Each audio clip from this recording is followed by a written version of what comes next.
John's here. He's pulling in his truck.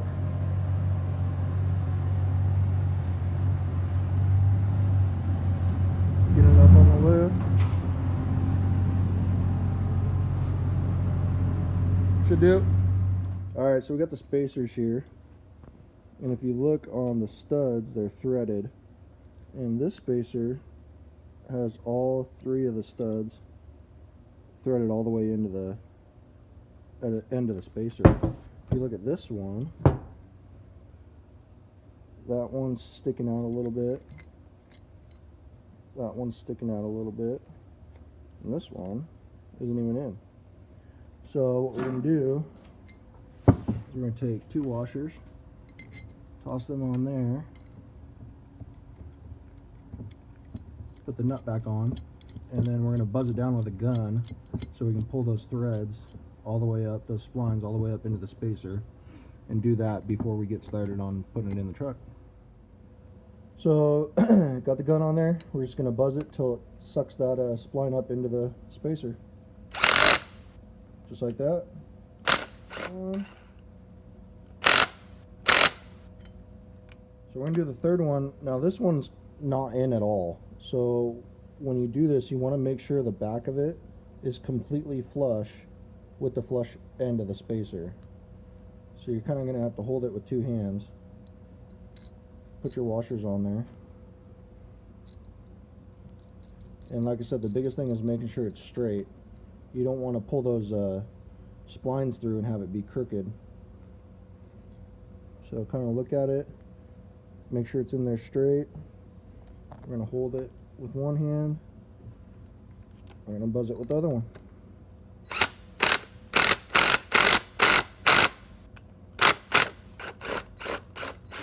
And looks like it's in there straight.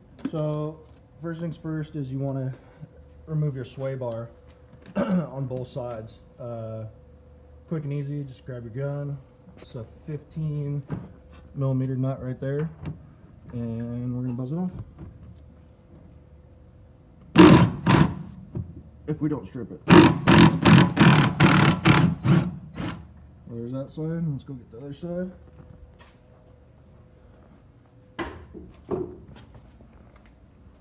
Same thing.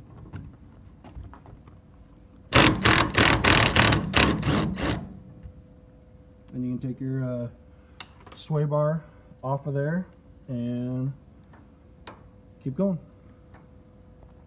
Alright, so if you see on the top of your strut mount, there's three nuts. There's one right there, there's one right there, and then there's one on the front side over there by that writing on the inner fender liner. Those are 15 millimeter, and we're going to buzz all three of those off with the gun real quick and get this strut out. So we're also going to take the top of the strut off, strut shock, that top bolt right there, that's 18 millimeter. Yeah, that's battery trees in the way, so I'm going to go to this one over here by me.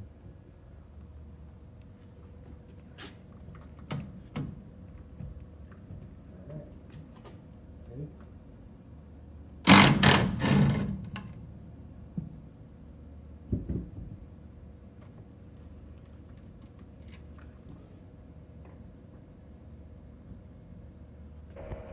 So we're going to need a wobbly for the back one. So got back there with a wobbly, and we're going to try to buzz this one off.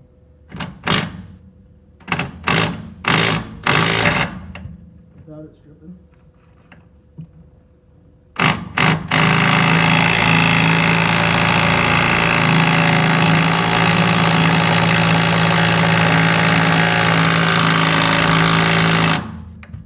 And she's a little tight.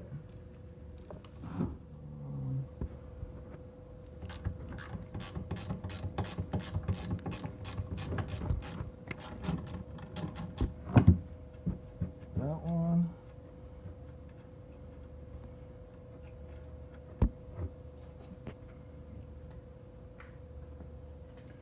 I'm going to reach back here and get this one with a grouching wrench instead of the gun, because I can't quite get the gun on there all the way.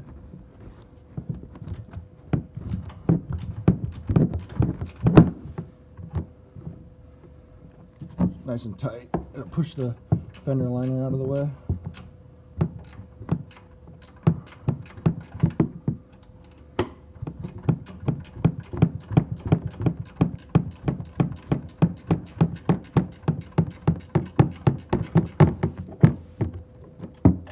Should be able to get it by hand.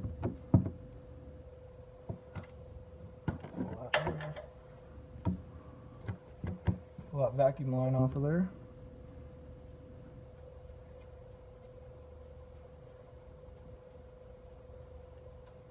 And there you go. Alright, so we're going to take a couple other things we need to take off is this brake bracket so we can get the brake lines out of the way. We also have to take off the lower shock strut bolt to pull the strut and the coil out.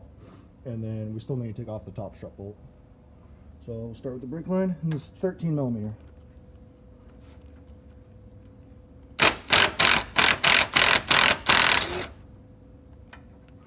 So there's that. That gets that out of the way, and then we'll do the lower and upper shock bolt. So lower shock bolt, 13/16. There's a little hole over here on the side by the sway bar, and we're gonna get it in there and buzzer off.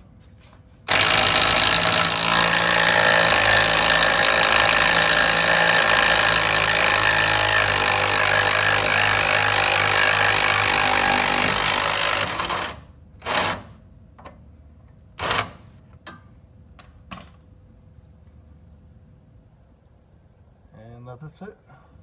So we couldn't get the lower bolt out all the way, so what we're doing is we're putting a jack underneath the axle and lowering the lift down onto the jack, so we kind of relieve some compression, and we're going to try to get this bolt out all the way. If I can.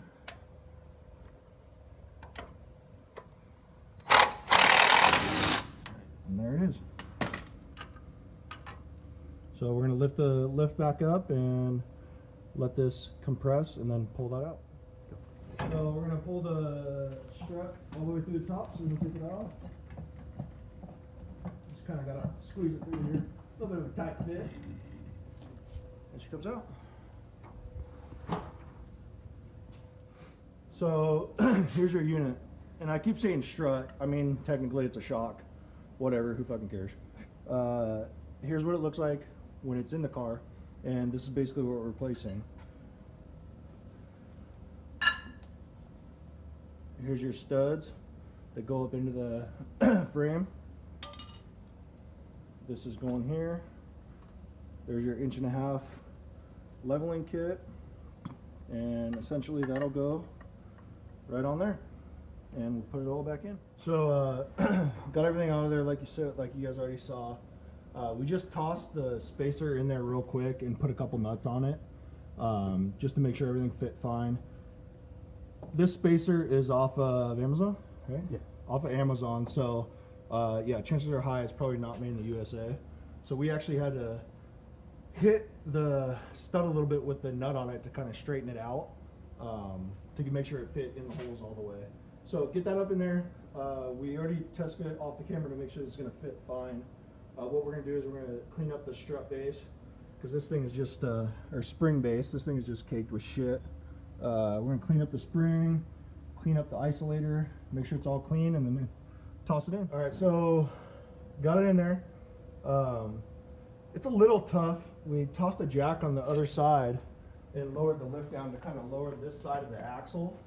But what we had to do is John had to put his weight right here to lower the axle a little bit more, as I kind of pushed and pulled to get the spring back in, because it's still compressed a little bit. But toss the shock back in and get this thing done. All right, so we told you earlier that you need to take off the top of the shock to pull this bracket off, but we actually lied to you. Don't need to do that. We didn't do that, luckily. We just pulled it all the way up through. You kind of got to wiggle it through the engine harness, around the battery, and up through the brake booster. But as you can see right now, I'm just gonna, yeah, don't worry about that. As you can see right now, I'm just going to weave it back through, and we're going to put it back in the same spot that it was.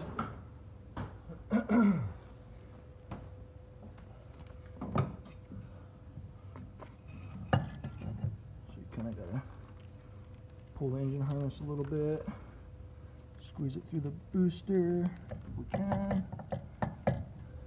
Looks like we're getting hung up a little bit. Yeah, the coil. On the coil. Yeah. So what we're gonna have to do is John's gonna have to lift the car a little bit so we let some of that tension off of that coil to be able to squeeze this through. So we'll try that real quick. So all you have to do is lift it up a little bit, give us a little bit more room, toss this bracket on those studs, and voila. Put the top stud up. So we're gonna toss the three, these are the 15 millimeters. Toss them on there. It'll be easier if we toss these top ones on first. That way it holds the top together, so when we lower the lift on the jack, we can just position the shock and it'll go right up down into the shock mount when we lower the lift because it's on the jack, so it'll push the axle up. Toss the bolt through and this side will be done.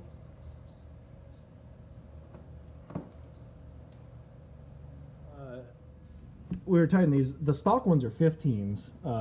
Believe it or not, the ones from China are 14s. Makes sense. So, my right hand's gonna hold the shock. John's gonna go down with the lift, and then I'm gonna put the bolt in at the same time. So as John's going down with the lift, the jack will push this side up. It'll pull the shock down, and I can go in with the bolt. So, go ahead, John. Going down. Nice and low. Hang on. Tap it. Tap it. A little bit more. And one more tap. And we're in. The lower shock bolt. We already snugged up the upper strut mount, whatever. Now when you're tightening these, make sure you go in a circle so you're not just wrenching down one side all the way and then wrenching the other one down. Go around so it's even. We're going to buzz this guy through, and other than this side, all we have left is that sway bar mount, but we're actually going to leave it off because we still need to do the other side. We're just going to show you guys on the video how to do one side, mimic everything, and do it on the other side. So let's tighten this thing up.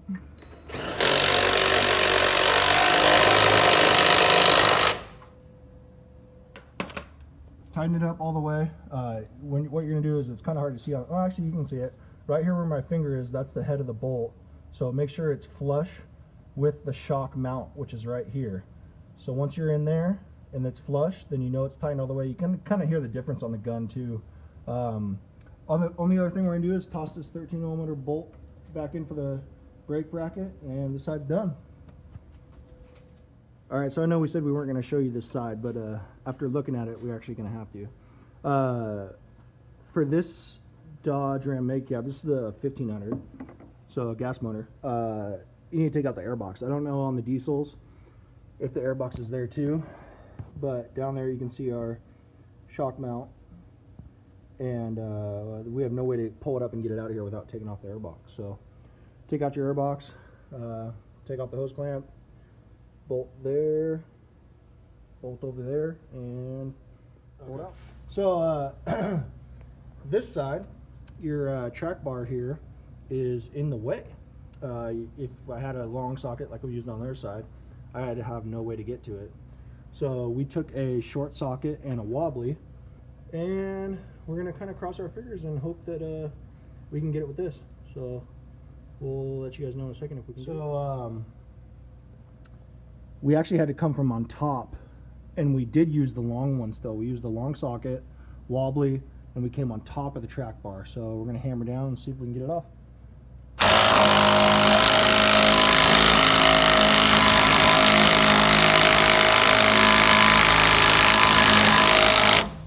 And no go. All right, I lied to you guys again. You actually didn't need to take off the two top bolts because this airbox, you just flip up all the latches, 1, 2, 3, 4 of them, pull the filter out, and it's got one stud there, and you just pull up on it and it comes out, and there's our strut mount. So make it nice and easy now. So much room for activities. So we toss some penetrating oil on there. With the wobbly, it's just not enough for the gun to get it, so we're going to toss a breaker bar on there and hopefully be able to break it loose and then snag it with the gun. It's not really ideal, but we're kind of trying to save time and not take the track bar off. And There you go. there we go. Take the breaker bar off, try the gun, and it should go.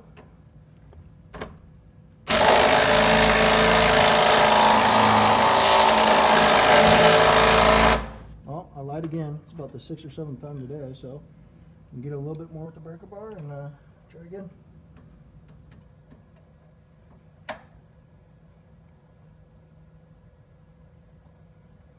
Hopefully. Make sure it's on there all the way.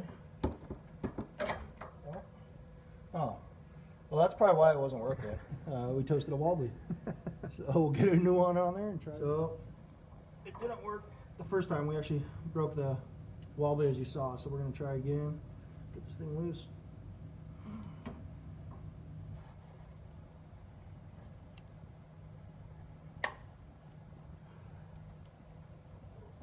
More. Okay. Let's try again with the gun.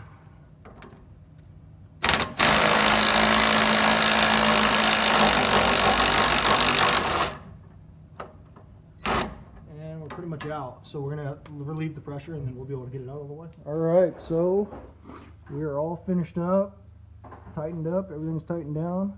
Got the new puck lift on there. Now this side, we didn't video it, but we actually had quite a bit of a trouble dropping the axle enough to get the spring back in there. So what we actually had to do is on your track bar there, I think that's the track bar, drag bar, whatever. Take that bolt out, and that'll allow the whole side, along with your ball joint there on the track bar, drag bar, whatever one it is. Take that out, take that one out, and it'll allow it enough to drop. We also used a spring compressor, made it easier. So anyways, we're all done. Gonna get some 35s mounted and we'll see how it looks. So we got the old tires here. They're actually still in really good shape, but John's stepping up to the big old BFG. What are these? The all-terrains, yeah. KO2s. Stepping up to 35s. So getting the old ones dismounted and mounting up these. All right, so when you're mounting tires, you know, there's a lot of things to look at. I just lubed this one up, so it's really dirty, but a lot of people don't know about the dot number. DOT number, first four talks about, first four and second four actually are for the manufacturer. The last four right there that you can see, 3216. That means the tire was built in the 32nd week of 2016. So if you ever go buy new tires from a tire shop and either put them on yourself or have them put on, and those say something later than, you know, a couple years, I would tell the tire the tire company that you're buying them from to get you some newer tires. You know, over time the rubber can break down, and it's not good to put old tires on your car. So you definitely always want to check the dot number when you get new tires. Make sure they're not trying to sell you 3-4 year old tires. But yeah, just a little tidbit for people to know about the dot number. So I got all four tires mounted. We got John airing them up right now.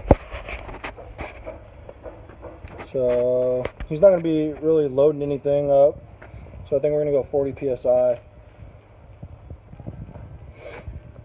Nice new brand new tires, 35s. There's the old ones. Still good tires, but when you do lift kit, you gotta step up. Be a big boy truck. Got the truck all done. 35s, leveled out. Looks good. No rubbing, nothing.